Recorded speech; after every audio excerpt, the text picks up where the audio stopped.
فرمایا وَإِذَا سَأَلَكَ عِبَادِي أَنِّي فَإِنِّي قَرِيب، محبوب جب میرے بندے آپ کی بارگاہ میں آ کے میرے بارے میں پوچھیں نا تو ان سے کہہ دینا میں ان کے قریب ہی ہوں، قریب ہی ہوں۔ دلیل کیا ہے؟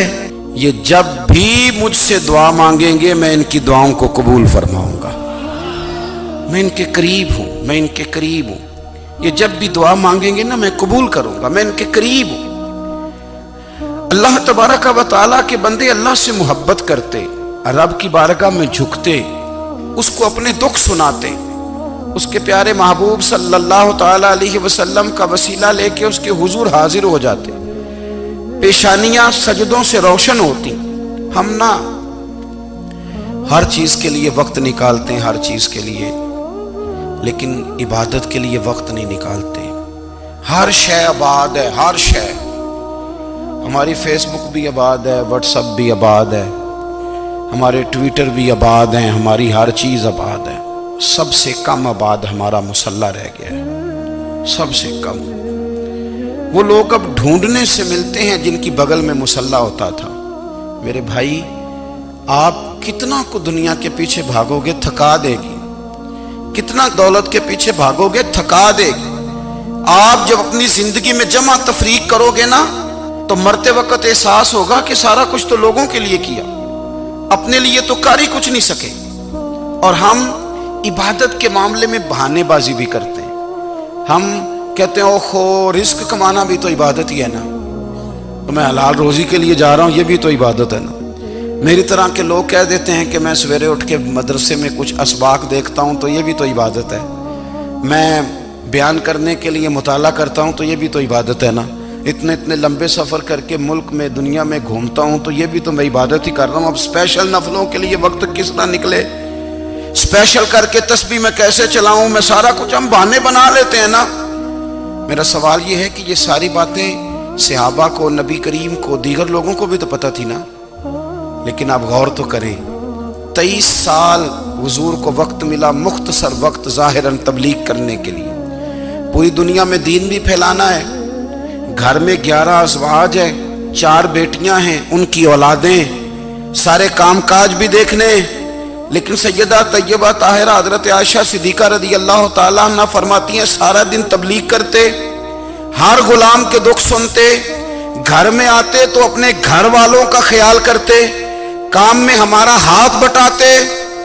قربان جاؤں، کہتی ہیں زمانہ سارا سو جاتا لیکن آمنہ کے لال مصلی بچھا لیتے۔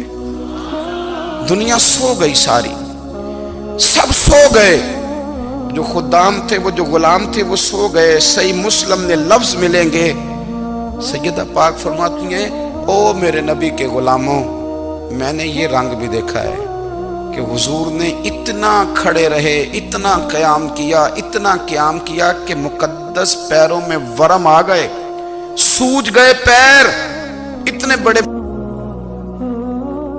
دل پہ ہاتھ رکھ کے نہیں بتا سکتا کہ میرے کبھی نماز میں پیر سوج گئے، کوئی نہیں بتا سکتا۔ بچوں کی روٹی کماتے تھک گئے بات الگ ہے، ہم سیر کرنے گئے تو تھک گئے بات الگ ہے، لیکن عبادت میں یہ بھی تو مسلم شریف ہے نا، یہ بھی تو دین ہے نا، یہ بھی تو حضور کی سنت ہے، یہ بھی تو وہ چیز ہے جو کریم کی آنکھوں کی ٹھنڈک ہے۔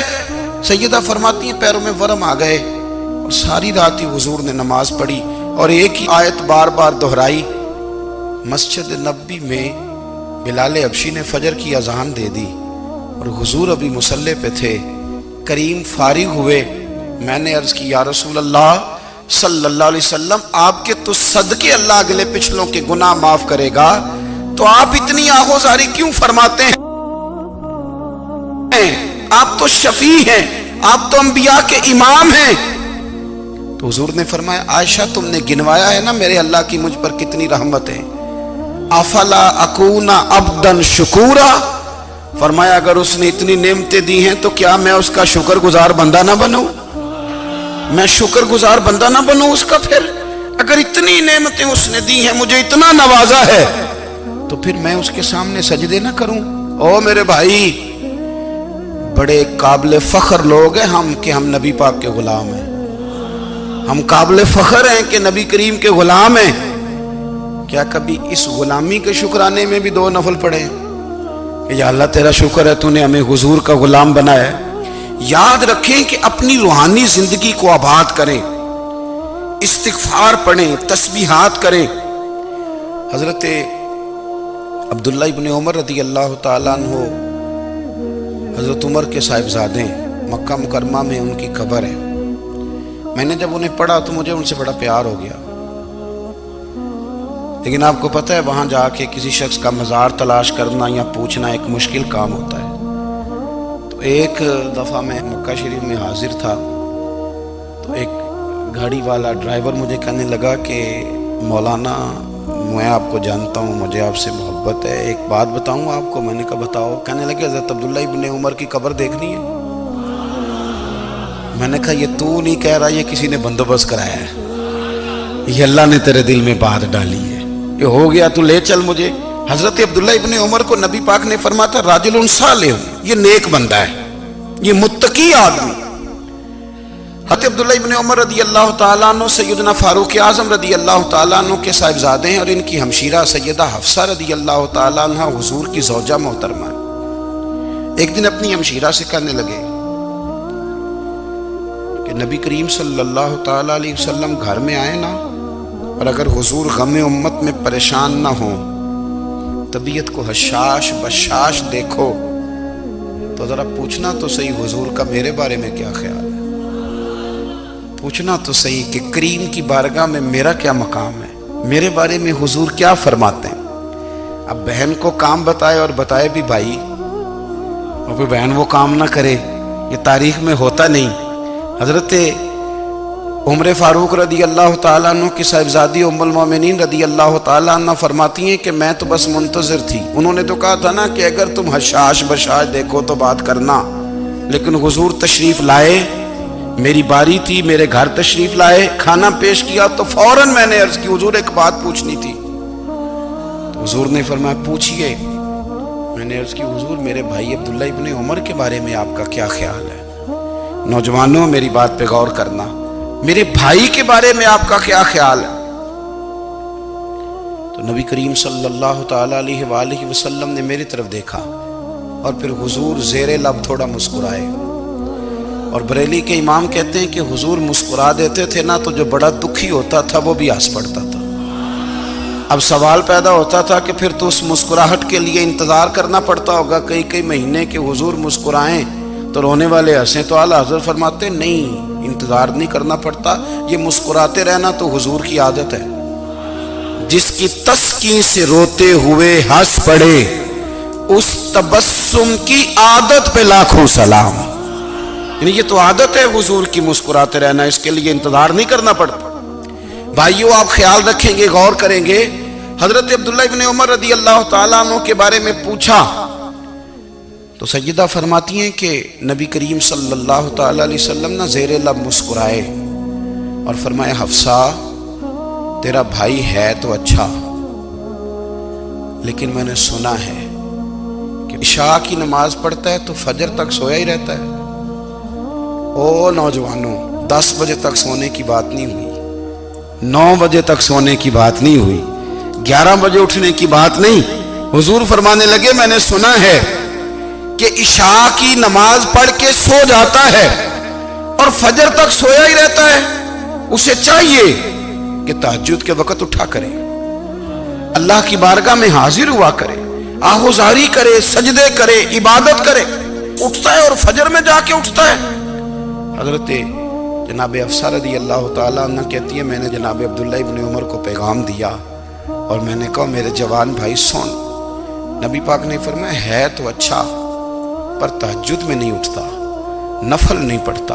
او میری ملت کے جوانوں، مزہ نہیں آ جاتا جب ساری دنیا سوئی ہو، ساری دنیا، اور بستر بھی گرم ہو اور نیند بھی پورا غلبہ کر رہی ہو، اور اچانک گھنٹی بجے دماغ میں، آنکھ کھلے، گھڑی پہ نظر پڑے، 3:30 4 بجے کا پیغام گھڑی بتائے، اور کوئی چڑھتی جوانی والا اٹھ کے وضو کرے، اور جب وہ مصلی کھول کے بچھائے تو مدینے والے محبوب کہتے ہیں کہ ہر نماز پہ رب ثواب دیتا ہے، اور جو اٹھ کے تہجد کی نماز پڑھے اسے دیکھ کے تو رب مسکراتا ہے، جو اس کی شان کے لائق ہے، جو اس کی شان کے لائق، وہ مسکراتا ہے، خوش ہوتا ہے کہ میرا بندہ تہجد میں اٹھ گیا، وہ مسکراتا ہے۔ کاش ہماری صبحیں کبھی اپنے مالک کے نام ہو جائیں، کاش کے صبح۔ حضرت ابو الحسن رحمت اللہ تعالی علیہ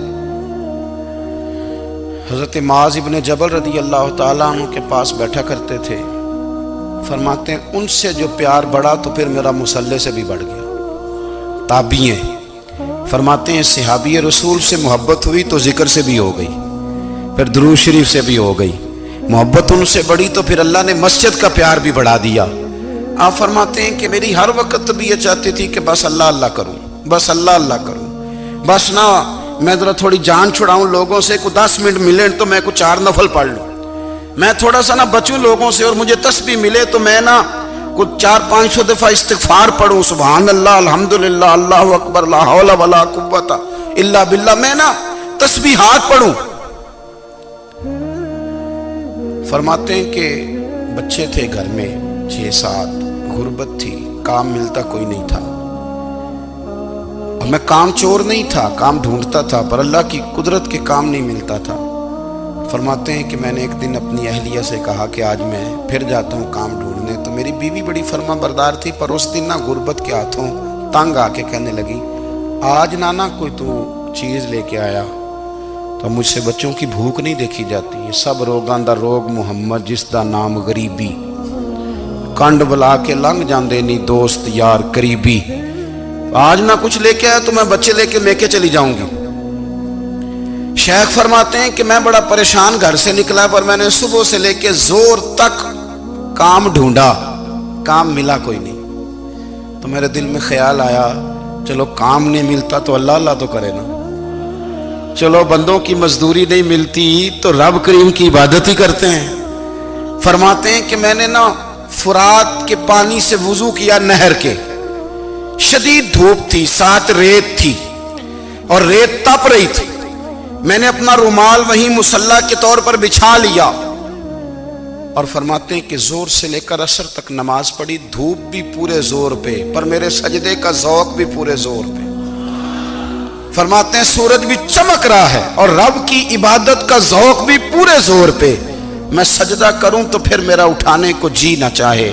میرے استاد لکھا کرتے تھے، یہ ان کا شعر ہے، وہ کہا کرتے تھے مجھے سوز دے، مجھے ساز دے، اور مجھے نیم شب کا نیاز دے، دم سجدہ خود کو میں توڑ دوں، مجھے ایسا ذوق نماز دے، اور میں تیری بہار کا پھول ہوں، میں کھلا بھی ہوں تو تیرے لیے، مجھے میری شاخ سے توڑ لے، مجھے اپنی زلف کا ناز دے۔ بھائی فرماتے ہیں کہ عصر تک میں نے نفل پڑھے، دل ڈھلنے لگا، عصر کی نماز پڑھی اور میں وہاں سے چلا۔ اب میں جب نکلنے لگا تو دل میں خیال آیا کہ چھوٹی چھوٹی دیواریں ہیں گھر کی، بغیر کچھ لیے جاؤں گا تو بیوی دور سے دیکھے گی تو شور کرے گی کہ پھر خالی ہاتھ آ گیا ہے۔ کہتے میں نے اپنے اسی رومال میں جس پہ میں نے نماز پڑھی تھی نا، رومال میں کی آخی دے پنجابی جو صافہ کہتے ہیں، اسی میں نا میں نے کچھ ریت بھر لی کہ وہ دور سے دیکھے گی تو سمجھے گی کچھ لے کے آیا ہے، چلو جا کے اسے بتا دوں گا کہ آج پھر مزدوری نہیں ملی۔ کہتے ہیں وہ ریت لے کر جب میں گھر میں گیا تو پہلے بیوی دروازے پہ کھڑی ہوتی تھی، پوچھتی تھی خالی ہاتھ آ گئے ہو؟ آج میں نے دیکھا تو ہے ہی کوئی نہیں۔ فرماتے ہیں میں اندر داخل ہوا، سلام لیے، کونے میں نے وہ رومال رکھ دیا اور میں نے آواز دی کہ بھلی مانس کہاں ہو؟ تو وہ کہنے لگی آپ منہ ہاتھ دھو لیں، میں روٹی لے کے آئی۔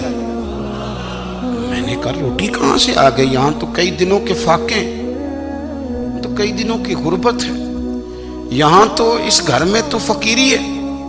فرماتے ہیں کہ وہ روٹی لے کے آئی اور اس وقت کی جو موجودہ نعمتیں تھیں، سمجھ لیں سلاد، اچار، ہر چیز ساتھ لائی۔ میں نے کہا کہ بچے کہاں گئے؟ کہنے لگی وہ کھانا کھا کے کھیلنے گئے، آپ کھانا کھا لیں آ جاتے۔ کھانا اس نے چن دیا۔ میں نے حیرت انگیز لہجے میں ساری نعمتیں اپنے دسترخوان پہ دیکھ کر کے بیوی سے پوچھا یہ کہاں سے آیا کھانا؟ بچوں کو تو نے کہاں سے کھانا کھلایا؟ یہ سارا کچھ کیسا ہے؟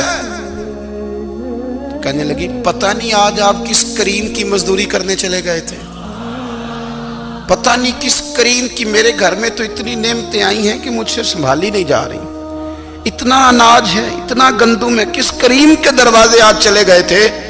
یہ کہتے کہتے وہ اٹھی اور اٹھ کر کے کہنے لگی پہلے ہی بڑا کچھ آیا تھا، اب کیا لے آئے ہو؟ اور جا کر کے نا اس نے وہ ریت والا رومال کھولا، کہنے لگے میں تو لے کے آیا تھا ریت، تو میرے رب نے اسے بھی سونے اور ہیرے بنا دیا تھا۔ جب آپ کی توجہ اللہ کی جانب، میرے نبی پاک صلی اللہ تعالی علیہ وسلم نے فرمایا ہر چیز اپنے رب سے مانگ، ہر چیز مانگ، ہر چیز مانگ۔ یا رسول اللہ کیا کچھ؟ میرے محبوب نے فرمایا تیرے گھر میں نمک بھی ختم ہو جائے تو وہ بھی اپنے رب سے مانگا کر، تو مانگنا وہ تجھے دے گا، تو اس کی بارگاہ میں کشکول طلب دراز تو کرنا۔ اور ترمذی شریف میں عجیب لفظ ہیں، رسول کائنات نے فرمایا، رب کریم فرماتا ہے جب میرا بندہ ہاتھ اٹھاتا ہے نا تو مجھے حیا آتی ہے کہ میں خالی کیسے لوٹا دوں اس کے۔ اتنے بڑے بادشاہ کی بارگاہ میں دعا کی بڑی طاقت ہے۔ میرے نبی پاک نے فرمایا دعا مومن کا ہتھیار ہے، دعا مومن کا، دعا مومن کا۔ حضور نے فرمایا تقدیر کو سوائے دعا کے کوئی چیز نہیں بدل سکتی، دعا مومن کا ہتھیار ہے، یہ کافر کے پاس کوئی نہیں، یہ ہتھیار ہے مومن کا۔ اللہ کرے آپ کو سمجھ آئے، پھر سنیں، کئی بار کہہ چکا ہوں یہ ہتھیار ہے۔ کافر کے مقابلے میں جو تیرے پاس سب سے بڑا ہتھیار ہے وہ دعا ہے۔ دعائیں کرانی چھوڑ دی، کرنی چھوڑ دی، لینی چھوڑ دی۔ حضرت سیدنا انس بن مالک رضی اللہ تعالیٰ عنہ فرمایا کرتے تھے میں نے وہ رنگ دیکھا ہے جب حضور دعا مانگتے تھے اور حضور کی مقدس آنکھوں میں آنسو بھی ساتھ ہی بہا کرتے تھے، میں نے وہ انداز دیکھا ہے۔